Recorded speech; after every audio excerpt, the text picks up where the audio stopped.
Keeping Up with Jones, the Lonnie Jones podcast adventure. I am your host, Lonnie Jones. My wife Jackie and I moved to the city of Huntsville in 1986 for me to be a youth and family minister. I have been a minister since 1980. I have served in this community as a police chaplain assigned to a SWAT team since 1992, and I've been in private practice as a licensed professional counselor since 1998. I'm also an adventure educator and an avid outdoorsman. I dabble in rock climbing and I goof around with Brazilian Jiu-Jitsu. Our life has been full of many wonderful experiences and some just outright adventures. I used to write about those things in a little church bulletin article. So now instead of asking you to read those things, we're just going to talk about them in our podcast. And as we talk about them, we're going to talk about the facts. The facts lead to concepts, and the concepts lead to application. One caveat about the facts is, for the most part, we're going to tell you the facts just as they happened. But every now and then, we're going to tell you the way other people have told us they remember it happening with a little bit of embellishment. It's all good, clean fun and for educational purposes. Thank you for listening, and we hope you enjoy Keeping Up with Jones.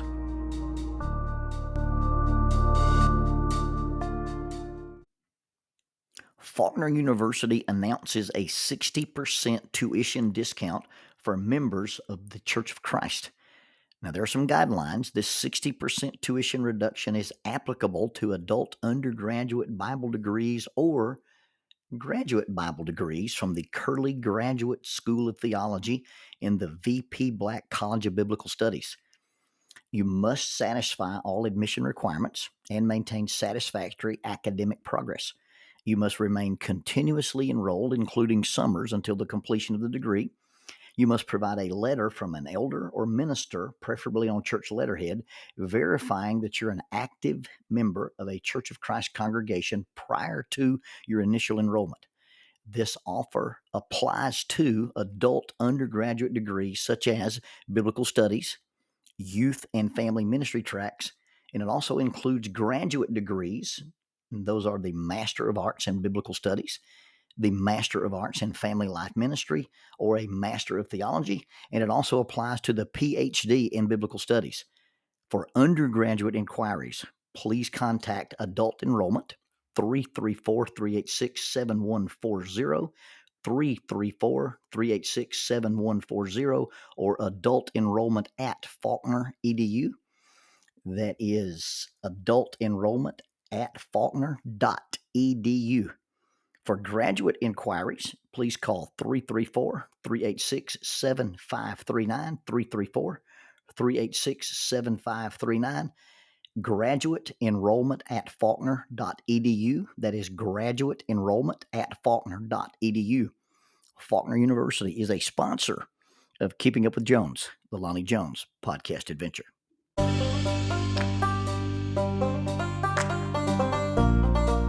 TKM Incorporated in Moss, Tennessee is a construction company that specializes in erosion control, seeding, and soil, hydroseeding, hydromulch, minor excavation, and silt fence.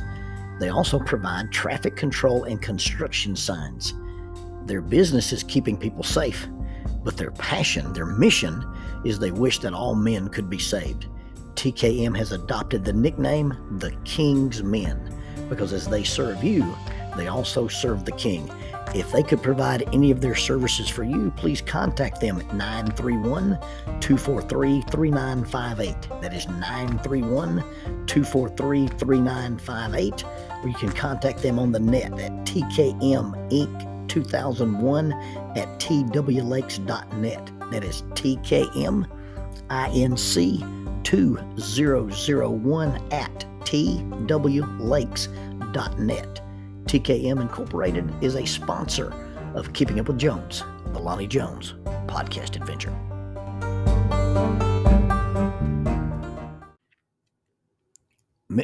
Mr. Lonnie, I was in the hallway of Huntsville Hospital, and I just walked by a rather large young man, and then he spoke my name. I turned and hesitantly responded, yes. He smiled big and said, "I used to go to vacation Bible school at your church." I had to be reminded of his name because he was 3 times the size he would have been when he was at vacation Bible school. We exchanged some pleasantries and I caught up with where he was in his life. Turns out his mother was in the hospital, and they're going to make some very difficult decisions in the next few hours about the end of life issues. He asked if I would come into the room and pray with and for his family. I went into a room, not the room where his mother was, but an empty room they had used for the entire family to assemble, and I was unprepared for the crowd of people in the room. He introduced me to the folks and said that I'd been the minister at the church where he used to go to vacation Bible school. We talked about quality of life, and we talked about difficult decisions about end of life, and I prayed with and for the assembled crowd. I left the room and went about doing the things ministers do at the hospital. It strikes me as funny doing this episode that ministers aren't doctors and ministers aren't nurses. Why do we spend so much time visiting the sick? Within a few days, my phone rang, and it was this same young man. "Hey, my mom passed, and my family would like to use your church for the services, and we'd love it if you would preside." I felt compelled to explain to the young man that the church wasn't mine, but I thought that the leaders of our church would accommodate his family. And I got communication with the funeral home, and we set the date and we set the time, and all the things were arranged, or at least I thought they were arranged. I arrived at the appointed day, and as the assembled crowd was passing by the coffin, people paying their respects, a gentleman from the funeral home approached me and he said, "Well, you must be the pastor." This was not the time or the place to get into technicalities about religious titles, but I said I was the minister. And it was probably very obvious that I was a minister. Number one, I was the only Caucasian guy there, and I was the only guy there with a Bible.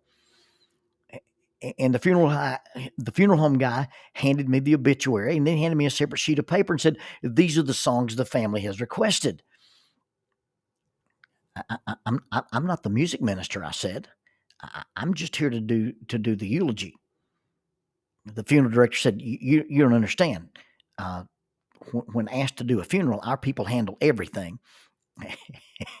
He walked away. There are a multiplicity of things that I am competent in. I'm not great at anything, but I'm good at a lot of things. Music, singing, song leading, musical theory. That is the singular thing in which I possess zero acumen. I have zero ability. I have zero talent. Jackie and I had met with the committee at Memorial Parkway Church of Christ. They were hiring a youth minister. We were on our way back from Atlanta. We were on a trip in December. I was 21 years old and she was 18, and we'd only been married just a few weeks over a year.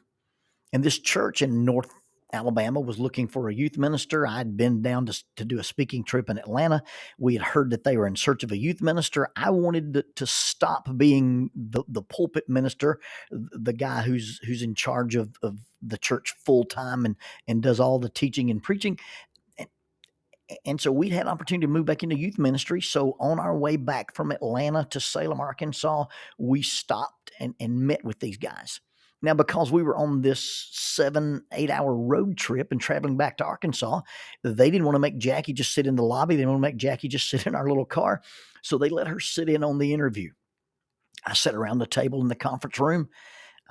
And this group of 7 or 8 assembled men, they asked me about my experience. They asked me about my training. They asked me about my education. They wanted to know my beliefs on various theological topics. And I thought I was doing a pretty good job with the interview and giving some good answers. And then one of the men in the group said, "This all sounds very good. We're very impressed. We were also hoping to hire a youth minister and a song leader," to which Jacqueline just spontaneously slapped the table and said, "Well, we can leave." This is to the amazement and the amusement of the assembled group of men. And that's where she began to explain, "Hey, Jones can do a lot of things, but singing ain't one of them." I almost told this funeral guy, Listen, if you want people to cry at this funeral, then you let me sing. But let me sing they did. Given no other choice, and the fact that this funeral was not attended by members of the Memorial Parkway congregation, I had no choice but to make the best of a very bad situation. I didn't know anybody in this group. I just knew the young man whose family I was helping out. I couldn't walk around and say, "Hey, there's a guy who leads singing. Hey, there's a guy who." I was the only guy there. I was the only guy there I knew. So the visitation concluded, and the crowd took their seats, and it was time for the service. I stepped to the podium. I greeted the crowd with the typical "we're gathered here today," and then I read the obituary and I said a prayer. And then I announced, the family has requested that the first hymn that we sing is Amazing Grace. And I announced a page number in the hymnal. Now you've got to understand, where I worship, our fellowship is an a cappella fellowship. We sing and we sing only. We do not use musical accompaniment of any kind at all. There's not a piano in our building. There's not an organ in our building. There's not a stringed instrument in our building. There's nothing in our building but songbooks and voices. So I announced the song. I announced the title. I announced the page number in the hymnal. And I sang the first verse of Amazing Grace. All by myself. And it possessed no grace, and it was not amazing. The seagull from The Little Mermaid sings better than I do. You've heard that opera singers can sometimes use their voices to break glass. I can tear a paper cup. I'm standing in this podium, and I'm looking at the assembly of several hundred people, and their wide-eyed look of stunned, shocked horror and disbelief is emanating from this crowd. Sweat is rolling down my face. Sweat is rolling down my back. Many of my childhood memories are coming back to me. In the 7th grade, we did a Thanksgiving pageant. Every one of the 7th grade classes sat in the bleachers around the old gymnasium. And then the audience sat in chairs on the gym floor. And then each class had a specific song that they would sing as a class. And then sometimes all the classes would sing together. And out of all the students in the 7th grade of Oxford Elementary School, I was the narrator. I was seated on a small stool behind a podium, and I had this large manuscript that I read from. And I thought that I was reading because I had a great voice and I was articulate and could read very well. Standing there in front of this crowd, looking at their horrified faces, it dawned on me. I realized that I had been chosen as the narrator in the 7th grade, not because of my ability to read or to articulate, but because they didn't want me to have any part of any singing whatsoever. I signed up for a song leading class at college. And when I arrived at the very, very first day, the very first class, there was a note on the door: this class has been canceled. Not for the day, for the semester. There wasn't a music professor willing to try to teach me to sing or to lead singing. So I'm standing here in front of this stunned audience after having done a solo of Amazing Grace.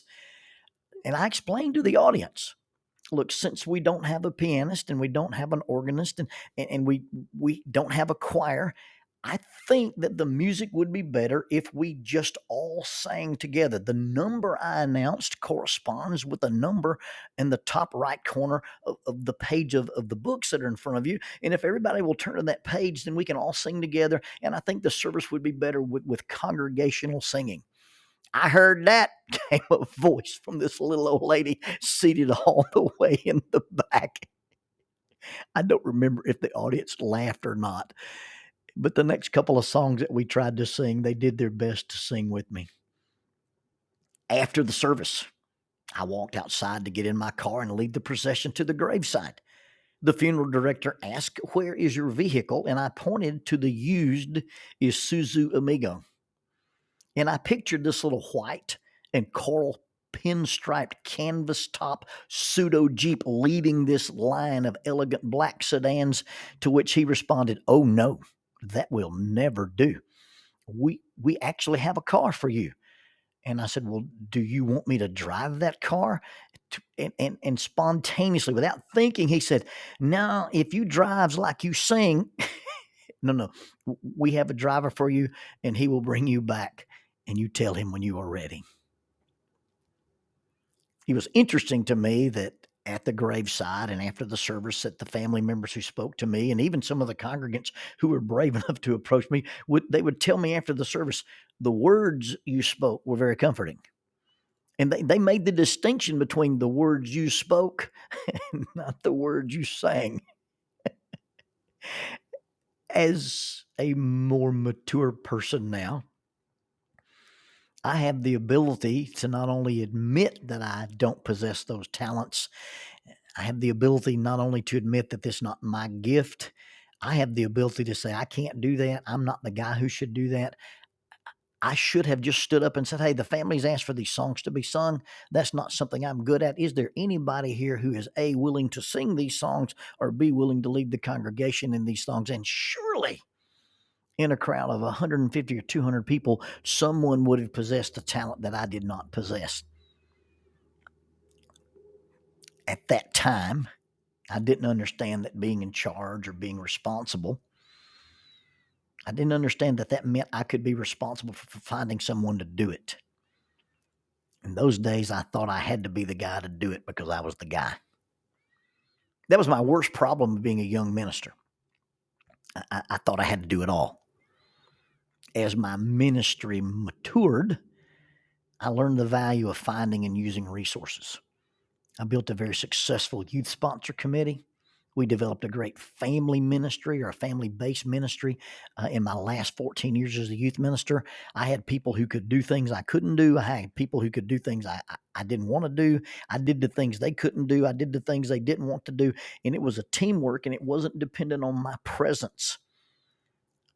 If you're a minister, if you're a boss, if you're a leader, you've got to build an organization. You've got to build a team that says, if I disappear, this thing will keep going without a glitch. Otherwise, it just becomes a cult of personality. True leadership is not in, hey, look what I did. True leadership is the ability to say, look what we did together. I now have expertise in teamwork. I have expertise in team building. I have expertise in group dynamics. I understand the value of we and not just the value of I. It is very healthy to understand our limits. It's very healthy to understand the things that we can do, and it's very healthy to understand and be comfortable with the things that we can't do. And I think understanding what is not our talent is as much a necessary part of self-awareness and fitting into a group as finding what our talents are and fulfilling that role. And I really do believe that. But having said all that and having made those explanations, I also believe that sometimes we have to step out of our comfort zone.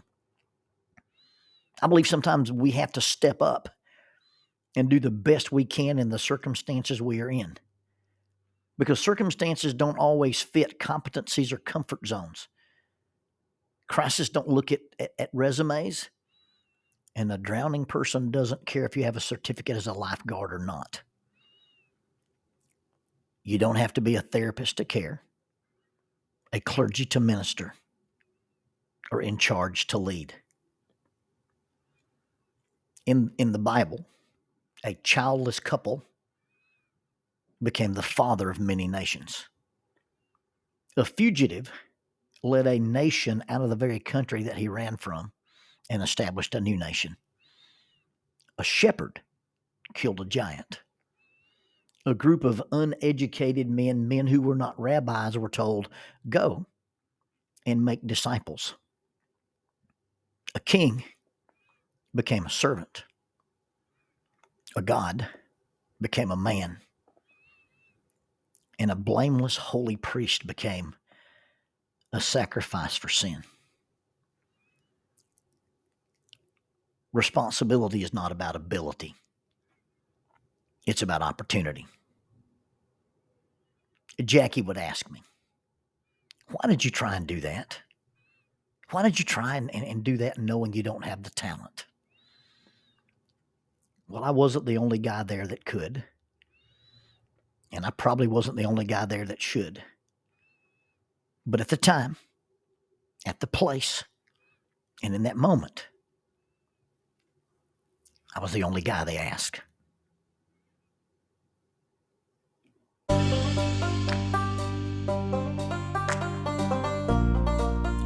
Using the tool of shortwave radio, World Christian Broadcasting literally covers the world every day with the gospel.